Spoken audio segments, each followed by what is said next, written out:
ভুল করেও বাড়ির রান্নাঘরে এই 3 ধরনের বাসন কখনোই উল্টো করে রাখবেন না, না হলে বাস্তুদোষ লেগে পথের ভিখারি হতে বেশি সময় লাগবে না। চলুন জেনে নিই, তবে তার আগে প্রভু শ্রীরামের ভক্তরা লাইক করে কমেন্টে জয় শ্রীরাম লিখে দিন। নাম্বার 1, তাওয়া, যার উপর আপনি রুটি বানান।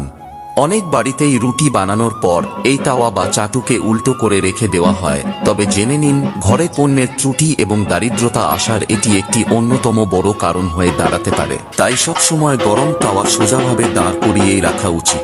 Number 2, pressure cooker. একটি প্রেসার কুকারকে সব সময় তার ঢাকনা বন্ধ করে কোথাও বসিয়ে অথবা ঢাকনা খোলা অবস্থায় কোথাও ঝুলিয়ে রাখাই উচিত। উল্টো অথবা উপর করে প্রেসার কুকার রাখলে তা বাস্তু ত্রুটি এবং বাড়িতে অর্থ সংক্রান্ত সমস্যা বয়ে আনে। এবং নাম্বার 3, কড়া অথবা কড়াই। কড়াই সব সময় ঝুলিয়ে রাখাই উচিত, তা না হলে এই কড়া উল্টো করে রাখলে মৃত্যু পর্যন্ত দারিদ্রতা